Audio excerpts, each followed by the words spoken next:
Bismillahirrahmanirrahim. Assalamualaikum warahmatullahi wabarakatuh. Selamat pagi dan selamat bertemu lagi dengan Bu Siti dalam kegiatan PJJ atau BDR, belajar dari rumah untuk kalian. Ibu berharap anak-anak semua dalam keadaan sehat, tak kurang suatu apapun, sehingga hari ini kita bisa melaksanakan kegiatan PJJ dengan baik dan anak-anak punya semangat dan motivasi yang tinggi untuk mengikuti. Anak-anak sekalian, pada hari ini nanti Ibu akan memberikan pendalaman materi berkaitan dengan hasil PTS agama. Saya perhatikan masih banyak di antara kalian yang belum mencapai KKM. Oleh karena itu Ibu mempunyai rencana untuk memberikan remedi. Namun sebelumnya Ibu akan mengulas materi melalui contoh-contoh soal yang nanti akan Ibu sampaikan. Soal yang saya berikan ini nanti adalah soal yang pernah saya berikan ke anak-anak sebagai latihan sebelum kalian PTS. Jadi saya ambil beberapa sampel atau contoh untuk kita bahas, dan nanti Ibu berharap materi yang diberikan itu bisa membuka wawasan kalian untuk bisa lebih memahami materi yang akan kita remedikan. Perlu anak-anak ketahui bahwa untuk hasil PTS kemarin itu untuk sementara gambaran ada anak-anak yang belum bisa mengikuti sama sekali dikarenakan masalah kepemilikan HP, atau bisa juga karena jaringan internet, atau bisa juga masalah paketan. Oleh karena itu bagi anak-anak yang belum mengikuti sama sekali atau mengikuti tapi mengupload hasilnya linknya ketutup, maka mulai hari ini bisa mengikuti PTS susulan. Oleh karena itu saya menghimbau untuk anak-anak yang kemarin menemui kendala ketika PTS, nilainya belum muncul atau kalian belum bisa mengikuti sama sekali, hari ini mulai siapkan diri untuk mengikuti PTS susulan. Kemudian untuk hasil yang berikutnya, hasil PTS itu menunjukkan ada anak-anak yang sudah nilainya mencapai KKM, ada yang belum mencapai KKM. Di hasil yang sudah di-share di grup masing-masing kelas, untuk anak-anak yang sudah memenuhi KKM untuk pendidikan agama, nilai minimal KKM sekarang kelas 2 itu 72, itu penulisannya tanpa ada perubahan, artinya tetap putih, tulisannya hitam. Tapi untuk yang kalian belum mencapai KKM itu hasilnya diberi warna pink atau di-tag dalam bentuk warna pink. Oleh karena itu kalian yang nilainya masih berwarna pink atau pink, saya kira itu mohon mulai persiapkan. Bapak Ibu guru mata pelajaran akan memberikan remedi, dan untuk agama nanti ketika akan remedi Ibu akan memberitahu. Itu ya anak-anak sekalian. Baik, langsung kita masuk materi. Jadi saya ingatkan, seperti yang tadi sudah saya sampaikan, bahwa untuk materi PTS kemarin mencakup materi tentang iman kepada kitab-kitab Allah. Yang kedua, bahaya mengkonsumsi minuman keras, bahaya berjudi, dan bahaya pertengkaran. Yang ketiga, tentang perilaku terpuji, yaitu jujur dan adil. Masing-masing materi ini saya berikan contoh soal yang nanti akan kita bahas sebagai pendalaman materi.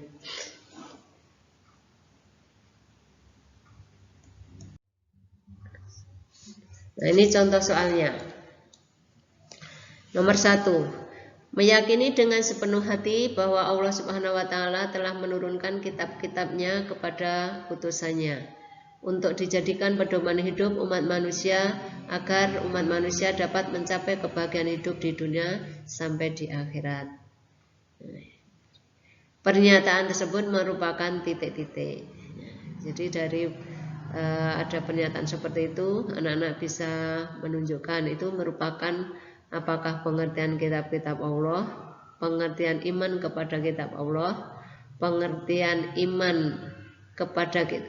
Jadi apakah merupakan pengertian kitab-kitab Allah, B. pengertian iman kepada Allah, C. pengertian iman kepada kitab-kitab Allah, ataukah fungsi iman kepada kitab-kitab Allah. Ini saya kira cukup jelas jawabnya. Ya, jadi kalau pengertian kitab-kitab Allah, tentu saja tidak ada kata meyakini. Itu ada kata kunci meyakini. Berarti itu meyakini itu istilah lainnya apa? Iman. Oh, berarti yang ditanyakan tentang apa? Kira anak-anak bisa memahami ya. Jadi itu merupakan pengertian apa? Kalau pengertian iman kepada Allah, saya kira tidak, karena di situ menunjukkan bahwa Allah itu menurunkan kitab-kitabnya. Kalau pengertian iman kepada kitab Allah, mestinya pengertiannya meyakini dengan sepenuh hati bahwa Allah itu ada dengan segala sifat kesempurnaan yang dimilikinya. Atau intinya meyakini bahwa Allah itu ada.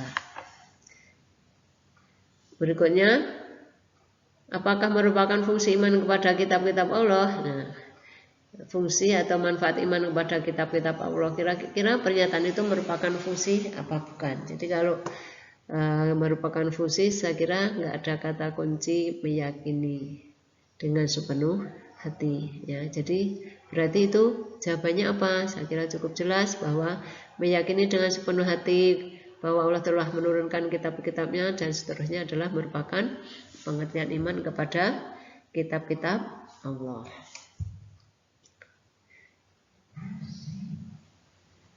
Yang kedua, sebelum Ibu lanjutkan, bisa anak-anak menyiapkan buku tulis untuk mencatat materi-materi yang dianggap penting sehingga nanti bisa untuk bahan belajar.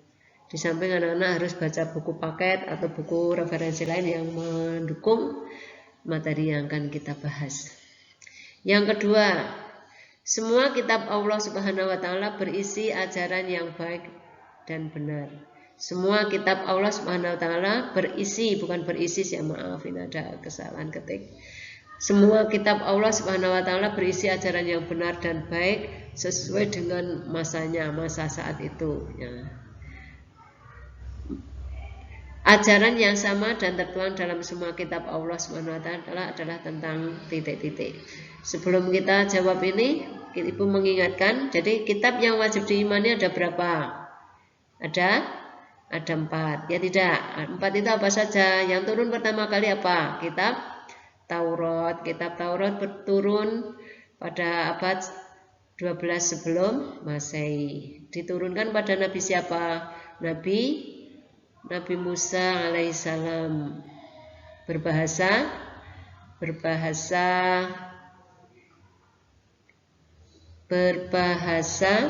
apa Taurat? Kan ada bahasa kitab Kipti, Suryani, kemudian ada bahasa Arab. Untuk Taurat berbahasa apa ya? Berbahasa Kipti, berbahasa. Kalau Injil berbahasa Suryani, Zabur berbahasa Kipti. Untuk Taurat berbahasa apa ya? Maaf saya agak lupa ya. Jadi saya ulangi bahwa kitab yang diturunkan pertama kali adalah kitab Taurat, diturunkan oleh Allah kepada Nabi Musa alaihissalam pada abad ke-12 sebelum Masehi. Yang kedua kitab Zabur diturunkan kepada Nabi Daud alaihissalam pada abad 10 sebelum Masehi. Dalam bahasa apa bahasanya? Bahasa Kipti. Yang ketiga kitab Injil diturunkan kepada Nabi Isa alaihissalam pada abad 1 Masehi dalam bahasa Suryani. Dan yang terakhir adalah kitab suci Al-Quran. Kitab suci Al-Quran diturunkan oleh Allah kepada Nabi Muhammad Shallallahu Alaihi Wasallam dalam bahasa Arab. Diturunkan pada abad kurang lebih 7 Masehi. Nah itu. Jadi ada berapa kitab yang wajib kita imani? Ada 4. Kitab itu ada 4. Sumbernya dari siapa? Semua sumbernya dari Allah Subhanahu wa taala. Jadi sekalipun kitab-kitab itu berbeda-beda, ya, diturunkan pada waktu yang berbeda, pada nabi yang berbeda, bahasanya berbeda, tapi mengandung inti ajaran yang sama karena sumbernya sama dari Allah. Apa kesamaan isinya itu? Ya, jadi kesamaan isi dari kitab-kitab yang berbeda itu adalah tentang perintah agar umat manusia mengesahkan atau menyembah hanya kepada Allah Subhanahu wa taala. Sekalipun kalau kita lihat secara terperinci, kitab-kitab itu isinya sekilas berbeda, ya. Tetapi sebenarnya intinya sama. Misalnya kitab Taurat berisi isi kitab Taurat itu terkenal dengan 10 perintah atau 10 ajaran Tuhan, atau bahasa lainnya itu the Ten Commandments, 10 perintah atau ajaran Tuhan. 10 ajaran itu apa saja? Misalnya perintah untuk hanya menyembah kepada Allah, perintah untuk tidak menyia-nyiakan menyebut nama Allah, kemudian larangan membuat dan menyembah patung, kemudian larangan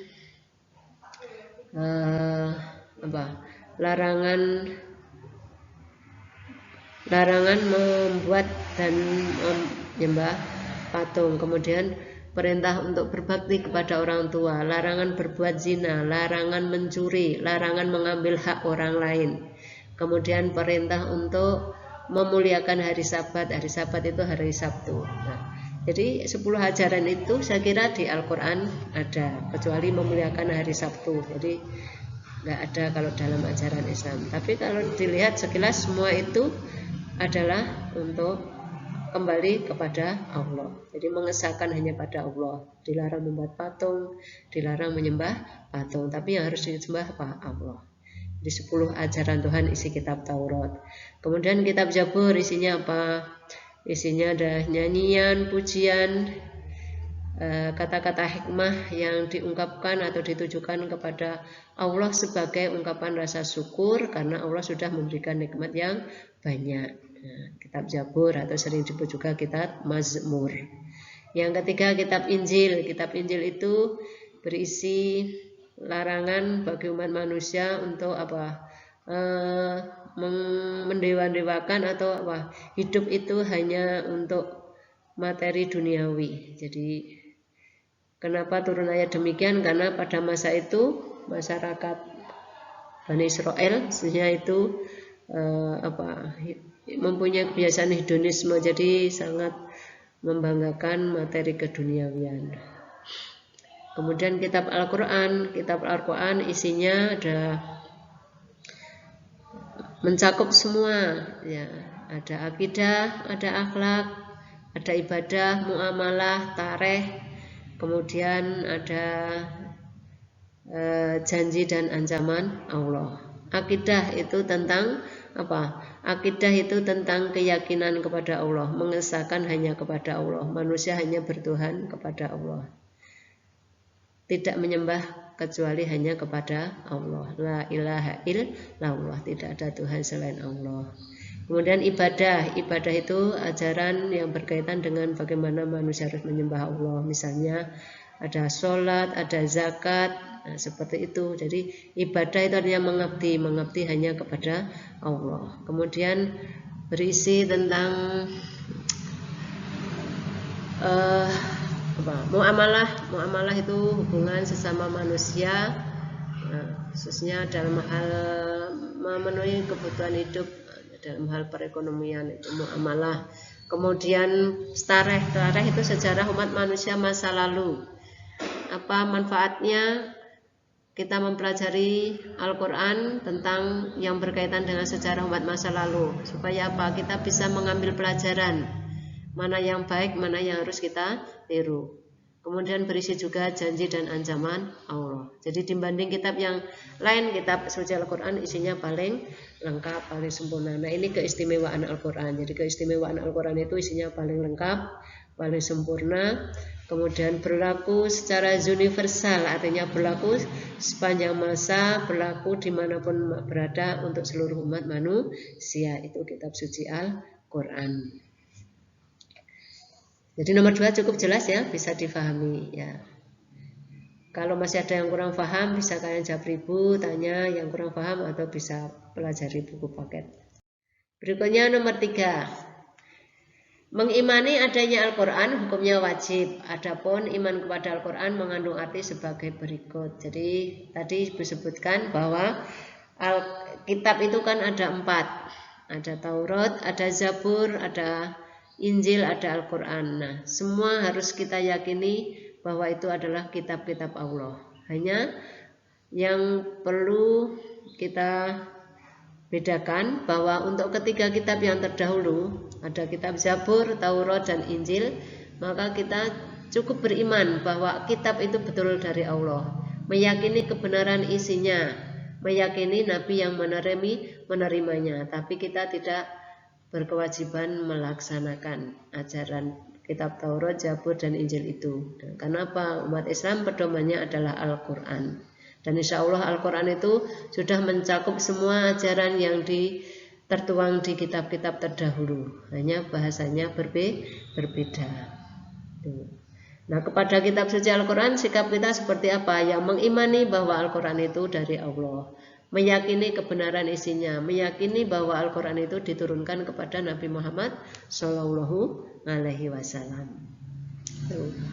Itu cara mengimani Al-Quran. Jadi meyakini bahwa Al-Quran diwahyukan kepada Nabi Muhammad, meyakini kebenaran isinya, meyakini bahwa Al-Quran mengamalkan isi ajarannya.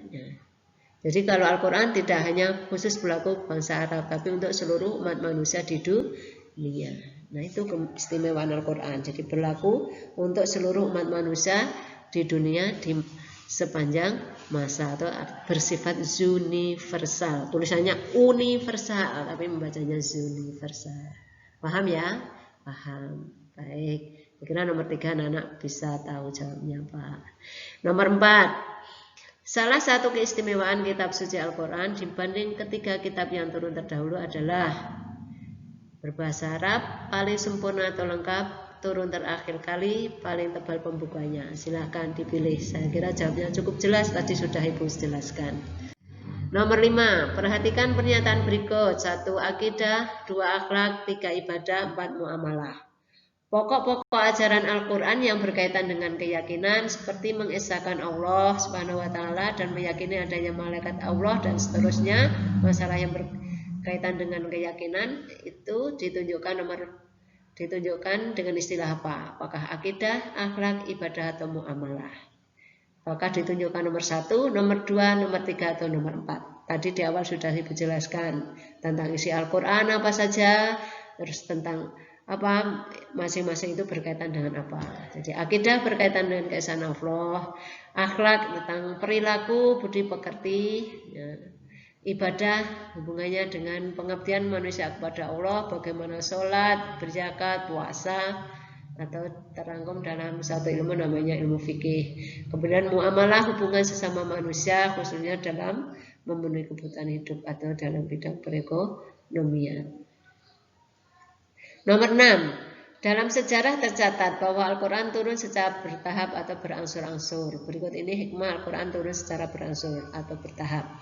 Ya, jadi Al-Quran itu turun secara berangsur-angsur, tidak sekaligus satu Al-Quran dalam bentuk buku, tidak, tapi dalam bentuk lembaran-lembaran yang terpisah. Ya. Nah, lembaran-lembaran yang digunakan untuk menulis setiap wahyu Allah yang turun itu waktu itu belum dibukukan, jadi masih lembaran yang terpisah, maka disebut dengan suhuf. Jadi suhuf itu lembaran-lembaran yang berisi tulisan wahyu Allah atau firman Allah. Ya. Jadi lembaran-lembaran yang terpisah yang berisi atau yang digunakan untuk menulis wahyu Allah. Jadi misalnya kan Al-Quran turunnya secara bertahap, berangsur-angsur, itu tidak bisa ditentukan apakah satu ayat, sebagian ayat, beberapa ayat, atau mungkin satu surat. Nah, setiap kali turun itu pertama dihafalkan. Jadi dihafalkan dulu, dipelajari isinya, diamalkan. Tidak langsung zaman dulu belum ada penulisan khusus secara penulisan secara khusus kalau wahyu Allah, wahyu Al-Quran itu turun. Jadi apapun yang ditemukan, misalnya ada pelepah korma, mungkin tulang hewan, kulit hewan, mungkin di bebatuan, itu yang digunakan untuk menulis wahyu Allah. Nah itu adalah namanya suhuf. Jadi lembaran-lembaran yang digunakan untuk menulis wahyu Allah. Jadi belum pembukaan seperti sekarang dalam bentuk kitab yang bagus. Nah, dibukukan itu dimulai pada masa Khalifah Abu Bakar As-Siddiq, karena timbulnya masalah-masalah setelah Rasulullah wafat, timbul permasalahan yang berkaitan dengan Al-Quran. Antara lain apa? Banyak para penghafal Al-Quran yang gugur di medan pertempuran. Kalau para penghafal, kemudian suhuf-suhuf itu kalau dibiarkan juga bisa mengalami kerusakan. Jadi karena para penghafal banyak yang gugur, kemudian suhuf-suhuf itu bisa rusak, maka itu menjadi alasan perlu diadakannya pembukuan Al-Quran. Jadi Al-Quran dibukukan pertama kali pada masa Khalifah Abu Bakar As-Siddiq atas usul sahabat Umar bin Khattab. Ya, jadi tidak turun sekaligus langsung Rasulullah kemana saja bawa buku, tidak. Rasulullah sendiri saja dalam keadaan tidak bisa membaca, tidak bisa menulis. Kalau ada Al-Quran yang turun itu ada yang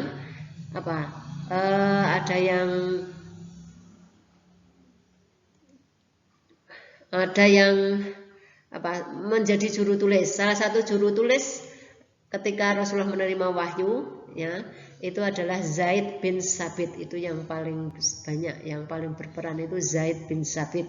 Jadi penulis ayat-ayat Al-Quran apabila Rasulullah menerima wahyu.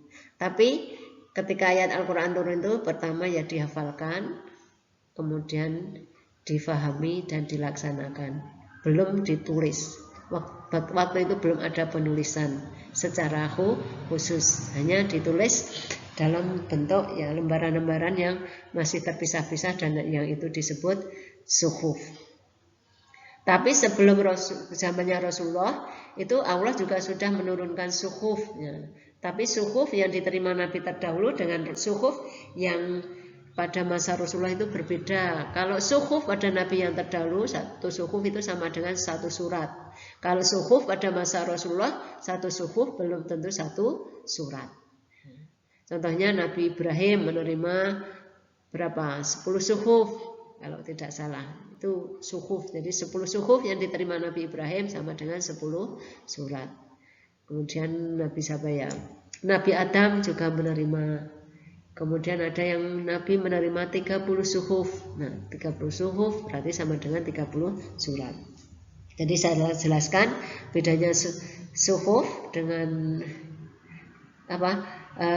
suhuf itu artinya adalah lembaran-lembaran yang berisi firman Allah. Kalau pada zaman Rasulullah, satu suhuf itu berisi bentuknya berbeda-beda. Ada yang satu ayat, ada yang sebagian ayat, ada yang beberapa ayat, mungkin ada yang satu surat. Tapi kalau suhuf pada zaman sebelum Rasulullah, satu suhuf sama dengan satu surat. Nah, bedanya apa dengan kitab atau mushaf? Nah, jadi kalau suhuf itu lembaran-lembaran yang terpisah, kalau mushaf itu kumpulan dari suhuf. Mushaf itu buku atau kitab. Nah, mushaf itu kumpulan daripada suhuf yang sudah dibukukan menjadi satu kesatuan, itu namanya mushaf. Nah, ada mushaf Al-Quran, nah, itu bentuk daripada kitab suci Al-Quran. Paham ya anak-anak ya? Baik, terima kasih. Nah, ini kurang lebih jadi saya lanjutkan. Untuk Al-Quran tadi kan turunnya secara berangsur-angsur atau bertahap. Hikmahnya apa? Supaya mudah dihafal, mudah dipahami, dan mudah dilaksanakan. Nah, turun secara berangsur-angsur itu turun di 2 tempat, ada di Mekah, ada di Madinah. Yang turun di Mekah namanya surat Makiyah, yang turun di Madinah namanya surat Madaniyah. Masing-masing punya ciri-ciri. Yang turun di Mekah atau surat Makiyah, suratnya pendek-pendek. Nah, biasanya diawali dengan kalimat ya ayyuhalladzina amanu. Kemudian berisi ajakan kepada umat manusia untuk mengesahkan Allah, menyembah hanya kepada Allah. Itu inti dari surat atau wahyu Allah yang turun di Mekah. Turun di Mekah itu turun ketika Rasulullah belum hijrah. Nah, surat yang kedua turun di Madinah namanya surat Madaniyah. turun setelah Rasulullah hijrah ke Madinah. Cirinya apa? Suratnya panjang-panjang. Misalnya ada surat Al-Baqarah, surat Ali Imran, surat At-Taubah, surat An-Nisa. Nah, itu contoh surat-surat yang panjang, itu surat Madaniyah. Jadi suratnya panjang-panjang, kebanyakan diawali dengan kalimat ya ayyuhalladzina amanu. Jadi sudah jelas seruan untuk orang-orang yang beriman. Yang turun di Mekah ya ayyuhalladzina amanu artinya seruan untuk seluruh umat manusia, ajaan untuk beriman kepada Allah. Kemudian ciri yang ketiga, surat Madaniyah itu sudah berisi hukum-hukum Allah. Itu garis besarnya seperti itu. Nah, turun secara berangsur-angsur sampai memakan waktu berapa? Memakan waktu 22 tahun, 2 bulan, 22 hari. 22 tahun, 2 bulan, 22 hari itu kurang lebih yang turun di Mekah 9 tahun, 9 bulan, 9 hari. Dan yang sisanya adalah turun di Madinah. Itu saja gambaran ayat Al-Quran yang turun berangsur-angsur. Demikian ulasan yang berkaitan dengan iman kepada kitab-kitab Allah. Kalau kalian masih ada yang kurang paham, bisa kalian tanyakan. Untuk selanjutnya kita akan masuk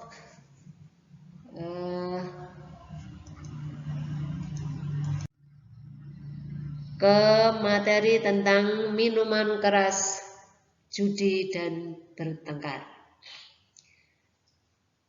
Nomor 6. Ya, ini mestinya 7 ya, tadi sudah 6.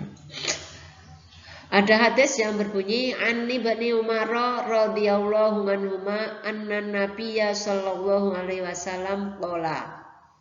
Dari Ibnu Umar radhiyallahu an, Ibnu Umar berkata, anna Nabiyya sallallahu alaihi wasallam qala, sesungguhnya Nabi Muhammad sallallahu alaihi wasallam bersabda, kullu muskirin khamrun, kullu muskirin khamrun, kullu muskirin segala yang memabukkan, khamrun adalah khamr, wa kullu muskirin haramun, dan segala yang memabukkan hukumnya titik-titik. Haramun apa artinya haramun? Haram.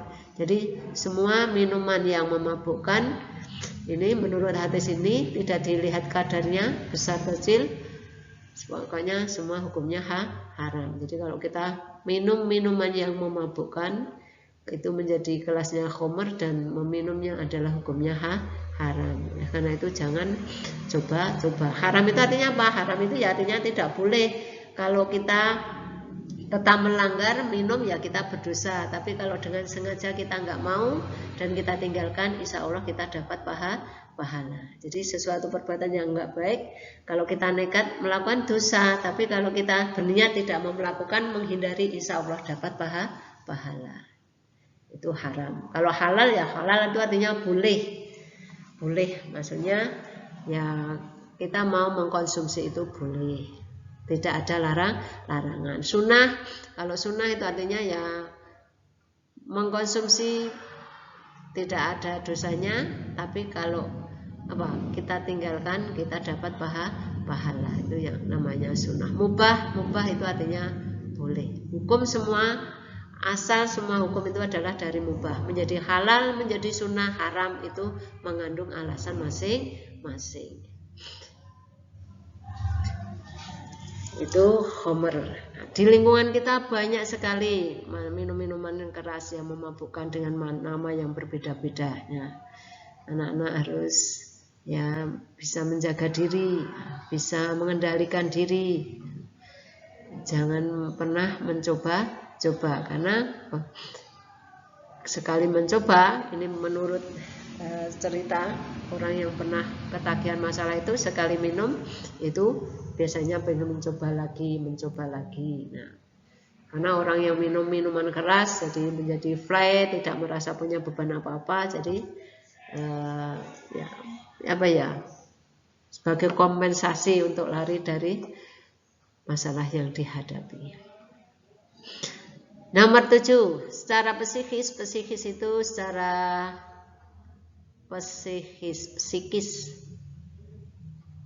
psikis.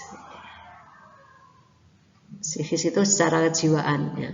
Secara kejiwaan bahaya yang ditimbulkan karena minum minuman keras antara lain sebab berikut, kecuali gangguan daya ingatan, kesulitan dalam berbahasa, hati menjadi tenang karena semua masalah bisa terselesaikan, kemudian halusinasi atau banyak angan-angan yang tidak pasti. Mana yang bukan merupakan bahaya? Hati menjadi tenang. Nah, itu penipuan. Kalau kita menghadapi masalah, kalau tidak kita pecahkan nggak akan selesai. Dengan kita minuman keras, lupa masalah, itu bukan berarti kita menyelesaikan masalah. Ya. Memang kita seperti orang yang nggak punya masalah, seperti masalah terselesaikan. Tapi sebenarnya kita membuat masalah yang baru. Paling tidak masalah untuk diri sendiri. Karena kita akan sedikit demi sedikit merusak fisik kita. Kalau fisiknya rusak, nanti sampai kepada psikis. Itu orang efek secara fisik kita minum minuman keras. Kalau ini adalah bahaya secara psikis, itu secara kejiwaan, bisa daya ingatnya terganggu, kemudian halusinasi, itu punya angan-angan yang macam-macam, melihat orang yang jelek saja seperti orang yang cantik, melihat nenek-nenek seperti bidadari, itu katanya bagi yang pernah mabuk-mabuk karena minuman keras. Jadi terhalusinasi, apa yang ada di angan-angan itu seperti muncul karena pengaruh minuman. Itu kan gejala yang tidak baik, itu efek yang tidak bagus. Nggak ada hati menjadi tenang, itu hanya sebuah kompensasi sebenarnya, karena kita efek seperti itu, jadi kita menjadi orang yang hatinya tertutup, jadi merasa seperti tenang, padahal sebetulnya tidak. Ini bahaya secara fisik. Sebetulnya bahaya minum-minuman keras itu ada bahaya secara fisik, bahaya secara psikis. Secara psikis itu kejiwaan, itu contohnya seperti ini. Kalau secara fisik itu ya orang minum minuman keras itu tentu merusak organ tubuh, merusak badan. Biasanya orang yang minum minuman keras itu penampilannya kuyu, wajahnya menjadi kurang cerah karena banyak minum, mabuk, sehingga kurang memperhatikan diri sendiri. Kadang di jalanan mabuk, di situ mau tidur kelarahan, nggak masalah. Nah, orang yang seperti itu secara fisik nanti penampilannya akan kurang bagus. Dan masih banyak lain bahaya-bahaya yang ditimbulkan karena minuman keras. Berikutnya tentang judi. Judi nomor 9, secara bahasa judi itu artinya mudah. Maksudnya kita bisa mengambil harta orang lain dengan mudah tanpa susah payah. Mungkin hanya duduk sambil minum-minum, sambil merokok. Itu harta bisa datang dengan sendirinya. Tentu saja kalau dalam judi itu kita bisa memperoleh kemenangan. Kalau tidak ya semakin terpuruk orang yang judi itu. Sebenarnya banyak angan-angan, karena sekali judi belum menang pengen coba lagi, karena merasa terjanjikan dalam hati, kayaknya terbayang rasa rekoso, tidak usah bekerja bersusah payah, nggak usah membanting tulang, duduk di situ sambil minum, asalkan kita menang nanti insya Allah dapat rezeki. Itu jadi selalu terangan-angan seperti itu, terobsesi seperti itu, sehingga sekali kalah pengen coba lagi. Itu yang kalah, apalagi yang menang ya. Tapi baik yang menang maupun yang kalah itu sebenarnya tidak baik bagi orang yang suka berjudi, karena orang yang menang dalam berjudi ya karena judi itu dilarang dalam agama, mendapatkan rezeki dari berjudi yang itu merupakan perbuatan yang dilarang agama, tentu rezekinya tidak berkah atau tidak membawa manfaat. Mau digunakan untuk apa saja ya tentu saja tidak membawa kebaikan. Berikut bahaya yang ditimbulkan karena berjudi. Kecuali, berarti kalau kecuali itu yang tidak merupakan bahaya. Malas untuk bekerja dan melalaikan kewajiban. B. Mendapatkan kesenangan dan banyak teman. C. Menghancurkan kerukunan dan kestabilan dalam berkeluarga. D. Menimbulkan permusuhan dan kedengkian. Mana yang tidak merupakan bahaya? Jadi bahaya berjudi itu satu, orang itu malas. Jadi kalau sudah karena terobsesi menang judi, tidak usah bekerja keras, rezeki datang dengan sendirinya. Otomatis orang yang seperti itu milih tidak mau bersusah payah. Dan orang yang berjudi karena biasanya itu memakan waktu lama sampai meninggalkan keluarga sehingga mereka sampai melupakan kewajiban. Jangankan kewajiban untuk keluarga, kewajiban untuk Allah pun banyak yang mereka tinggalkan. Gak ada orang berjudi kok kelingan sholat, ya tidak. Puasa apalagi juga. Jadi mereka hanya pokoknya terposesi cari kemenangan terus. Nah, seperti itu. Jadi kewajiban yang harusnya dilakukan menjadi tidak dilakukan. Mendapatkan kesenangan dan banyak taman mungkin, tapi hanya sekilas. Merasa senang temannya, ada temannya, tapi teman berjudi ya biasanya hanya itu karena orang berjudi itu tidak judi itu kadang merupakan suatu pelarian. Jadi tidak banyak orang yang berjudi apalagi secara terbuka. Biasanya kan secara sembunyi-sembunyi dengan waktu yang tidak normal, misalnya harus malam, harus di manalah, harus. Nah, itu orang berjudi. Apakah keadaan itu menggambarkan kesenangan? Kan tidak. Nyaman? Tidak. Jadi nggak mungkin lah orang berjudi kok senang dan banyak teman. Temannya hanya itu saja. Menghancurkan kerukunan dan kestabilan dalam keluarga. Nah, biasanya orang yang berjudi, kerukunan dalam keluarga, kerukunan berteman ya mudah goyah, karena biasanya kalau kita berjudi temannya menang terus sementara kita tidak, ada rasa iri dengki, terus nanti ya timbul kalau dengki itu kan keinginan memiliki harta orang lain, mesti menimbulkan tindakan-tindakan yang berikutnya karena rasa tidak suka orang lain menang terus. Kestabilan dalam keluarga juga karena mereka yang berjudi kadang meninggalkan kewajiban untuk keluarga. Jadi kestabilan dalam berkeluarga dalam hal apa saja ya tentu tidak terjamin karena ekonominya mungkin morat-marit karena biasanya orang yang berjudi itu sudah lupa daratan karena terobsesi untuk ingin selalu menang. Kadang apapun yang dia miliki, sampai kendaraan, sampai apa yang dia miliki itu untuk menjadi taruhan. Terakhir kadang sampai rumahnya, sampai tanahnya, mungkin apa saja yang dimiliki. Nah itu. Jadi kalau sudah seperti itu nanti keluarga nggak dapat bagian apa-apa, mana mungkin keluarganya stabil. Nggak ada kenyamanan, nggak ada ketenangan.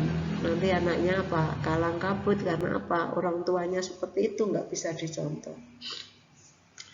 Kemudian bisa menimbulkan permusuhan dan kedengkian, ya seperti yang saya sampaikan tadi. Karena kalau ada sepihak yang menang terus, dan kadang menang dalam berjudi itu kan pakai trik-trik yang nggak benar. Nah, itu menimbulkan rasa iri dengki sehingga timbul permusuhan.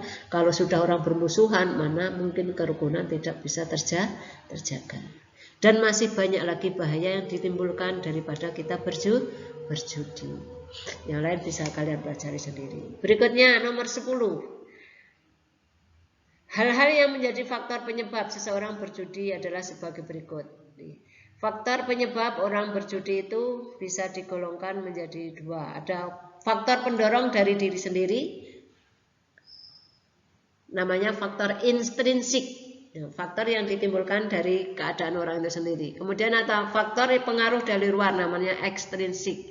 Faktor intrinsik, faktor yang timbul dari diri sendiri itu yang disebabkan karena memang orang punya keinginan, mungkin menjadi hobi berjudi itu. Bisa juga karena masalah yang ditimbulkan dalam di rumah atau itu pokoknya dimulai dari diri sendiri sehingga mencari pelarian, salah satunya berjudi. Jadi timbul masalah, tidak kuat, nggak tahu harus kemana. Kalau kita punya masalah, sebenarnya kalau orang Islam beriman, bertakwa pada Allah, punya masalah kan larinya kepada Allah ya. Minta petunjuk pada Allah, berserah diri, memohon, itu insya Allah akan memberikan jalan. Tapi kalau orang itu nggak tahu caranya, sehingga pelariannya ya seperti itu. Salah satunya pelariannya mungkin berjudi. Nah ini biasanya rentetannya berjudi ya suka mabuk-mabukan, minum-minuman, karena nggak tahu apa yang harus kita lakukan. Ya. Makanya biasakan dalam diri kita punya masalah, semua kembalikan pada Allah. Banyak mendekatkan diri pada Allah. Syukur kita mau sholat malam, bangun malam, mohon insya Allah apapun yang kita minta Allah akan memberikan petunjuknya. Tapi yang kita nggak bisa instan, sekali berdoa langsung dikabulkan. Berdoa itu harus sering berulang-ulang kita lakukan. Sekali belum, Allah pasti akan memberikan. Kapan mesti Allah itu akan memberikan. Makanya berdoa jangan hanya satu kali. Nah satu kali pas Allah nggak mendengarkan, kita nggak konsentrasi, mana mungkin Allah mendengarkannya. Jadi kalau berdoa itu kalau bisa dilakukan berulang-ulang. Setiap habis sholat wajib, habis ngaji, kemudian malam hari bangun, itu waktu-waktu yang bagus untuk kita bermohon kepada Allah. Jadi kalau kita sibuk dengan seperti itu, insya Allah kalau punya masalah nggak tahu kita harus lari, nggak tahu caranya lari ke berjudi, minuman, karena tahunya hanya kepada Allah. Kembalikan semua pada Allah. Yang datang kepada kita itu dari Allah, semua kembalikan kepada Allah. Seperti itu, apapun yang kita hadapi. Jadi nggak lari kepada minuman keras. Kemudian ada faktor ekstrinsik, faktor yang dari luar. Mungkin karena pergaulan, kita sukanya sering nongkrong-nongkrong, ya, sehingga kancane senenge berjudi, otomatis ya kita terpengaruh. Ya, kita akan terpengaruh. Seperti orang Jawa berkata, kalau kita makan nangka, ya kita dekat-dekat dengan orang yang makan nangka, insya Allah ya mambune nongko, mambune wangi. Kita dekat dengan api, ya kenanya api. Jadi tergantung kita mau bergaul dengan siapa saja. Makanya kalau bisa bergaul, pilihlah teman yang bisa membawa kita kepada kebaikan. Kita rasa kok kita malas dalam beribadah, golek konco sik temen, insya Allah kita terpengaruh. Aku sekolah ratek pinter, golek konco sik pinter, sehingga kita kalau mau bertanya pada teman yang pintar itu lebih mudah. Itu seperti itu. Jadi pengaruh dari luar itu sangat kuat. Jadi teman pergaulan. Makanya jangan suka nongkrong. Jangan memilih teman itu, dilihat temannya seperti apa, kebiasaannya seperti apa. Nah, sebab mungkin kita itu sebenarnya punya pendirian kuat, tapi karena sering bergaul, bergesekan, ya otomatis kita akan terpengaruh. Itu contoh. Jadi pengaruh dari diri kita, pengaruh dari luar diri kita. Nah, kalau di nomor 10 ini seperti apa ya? Hal-hal yang menjadi faktor penyebab seseorang berjudi adalah sebagai berikut, kecuali ingin mendapatkan uang secara instan, jadi cepat. Ya apa tidak? Tidak ada larangan dalam agama. Apakah judi tidak dilarang? Terobsesi akan selalu mendapat kemenangan, kemudian mengikuti ajakan teman. Nah, itu mana yang tidak menjadi faktor?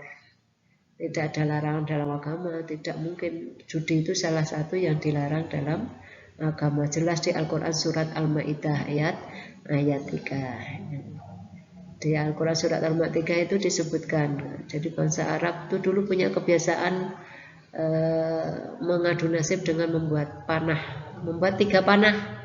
Panahnya ditulisi lakukan, yang kedua tidak dilakukan, yang satu tidak ditulisi. Kemudian 3 panah dimasukkan ke dalam Ka'bah. Kalau orang itu punya keinginan sesuatu, diambillah panah itu dengan tidak melihat. Nanti kalau yang diperoleh itu panah yang bertuliskan lakukan, maka apa yang menjadi keinginan dilakukan. Kalau yang ditemukan itu yang tidak dilakukan, tidak dilakukan. Kemudian kalau yang ditemukan, yang diambil itu panah yang tidak bertulis apa-apa, maka diambil lagi. Itu cara menentukan nasib. Tidak kita meminta pada Allah, tetapi meminta kepada sesuatu. Sama halnya itu seperti berjudi. Nah, judi itu termasuk perbuatan yang keji. Dzalikum fiskun. Itu adalah perbuatan yang sangat keji. Mana mungkin agama tidak melarang. Jadi sangat dilarang. Termasuk kita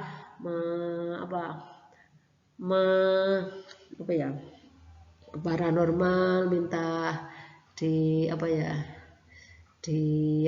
masa depan saya seperti apa istilahnya, ditanyakan ke paranormal. Nah, itu sebenarnya juga tidak baik. Itu ya anak-anak ya. Jadi kalau kita punya masalah, pengen jadi apa, banyak bermohon kepada Allah, tekun dalam belajar. Berikutnya tentang pertengkaran.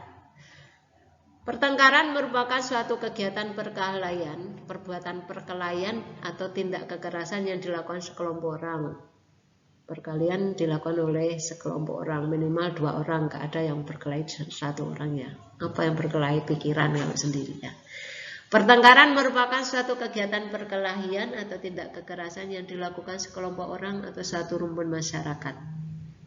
Jadi perkelahian itu bisa dilakukan oleh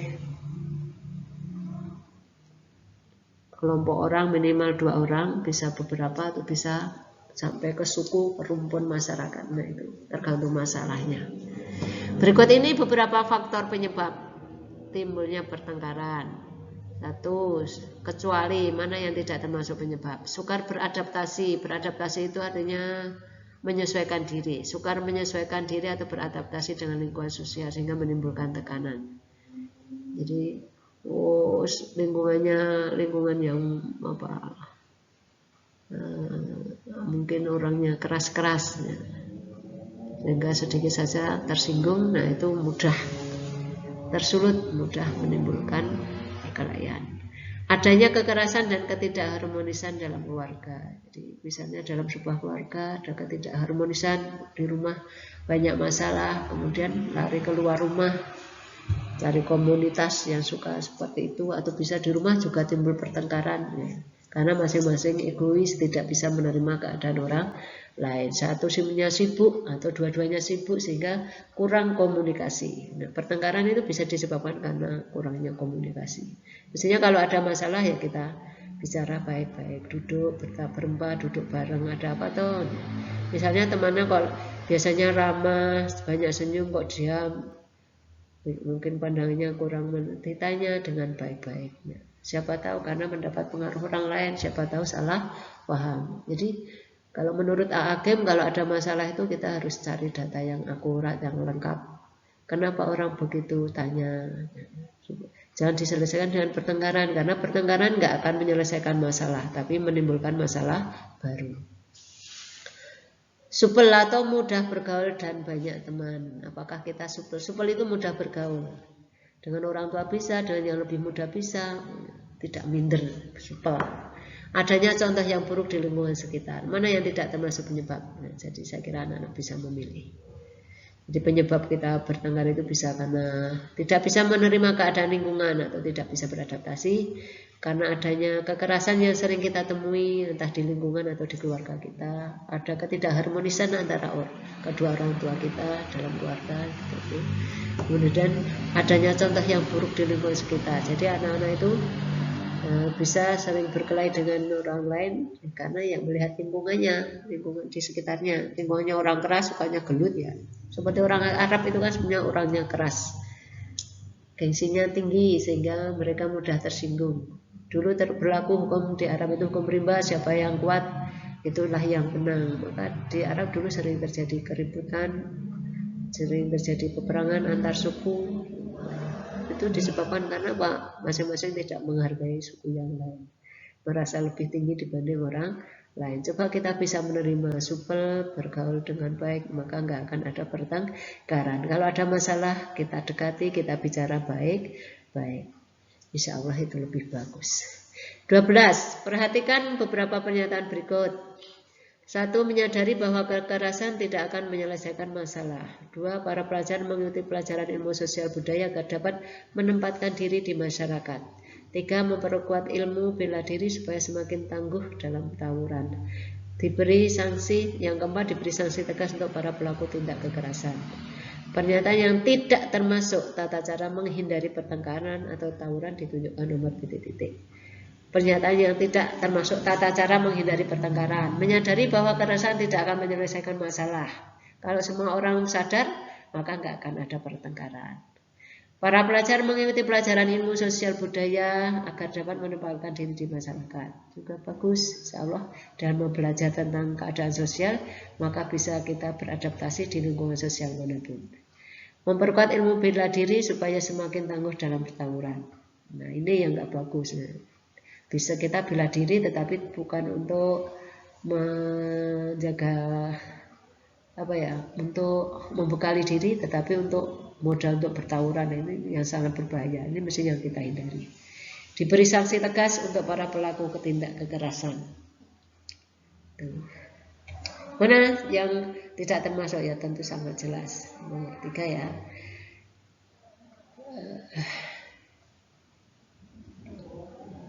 Demikian tentang minuman keras, judi dan pertengkaran. Untuk lebih pahamnya anak-anak bisa baca lagi materinya, kemudian bisa tanya ke ibu langsung lewat Jabri atau lewat grup kelas masing-masing. Dan mohon maaf anak-anak, untuk mempersiapkan ibu hanya sampai tentang ini, dan untuk tentang jujur adil silahkan dipelajari sendiri. Banyak soal-soal yang sudah ibu berikan tolong di baca, dipelajari, cari jawabnya di dalam buku. Insya Allah kalau kalian mau melakukan, besok bisa memperoleh hasil yang lebih baik. Anak-anak, saya kira waktunya sudah cukup lama, hampir 1 jam, hampir 50 menit Ibu bicara di depan kalian, tidak terasa, walaupun kita nggak bertemu, tapi ternyata menguras waktu juga ya. Sekali lagi pesan saya yang sudah Ibu pesan sampaikan pada kesempatan ini, silahkan dipelajari lagi, diperluas untuk membaca materinya, persiapkan untuk remedi. Insya Allah nanti Ibu akan memberikan remedi dan kapan waktunya Ibu akan memberitahu. Yang jelas Insya Allah Ibu remedinya di luar jam pertemuan kita, mungkin sore atau di malam hari. Gitu ya anak-anak. Sekali lagi Ibu mohon maaf dan terima kasih anak-anak sudah memperhatikan yang Ibu berikan, sudah mengikuti dengan baik. Silahkan setelah kalian mengikuti materi yang Ibu sampaikan, nanti bisa mengisi link absen. Demikian anak-anak sekalian yang bisa Ibu sampaikan, kurang lebihnya Ibu mohon maaf, barangkali ada tutur kata yang kurang berkenan untuk anak-anak, Ibu mohon maaf yang sebesar-besarnya. Bersama-sama kita untuk selalu memohon pada Allah, semoga pandemi COVID segera berlalu, diangkat virusnya oleh Allah sehingga kita nanti bisa kegiatan belajar mengajar secara tatap muka. Demikian, terima kasih. Ada kurang lebihnya sekali lagi Ibu mohon maaf. Kita akhiri, wallahul muwaffiq ila aqwamit thoriq. Wassalamualaikum warahmatullahi wabarakatuh.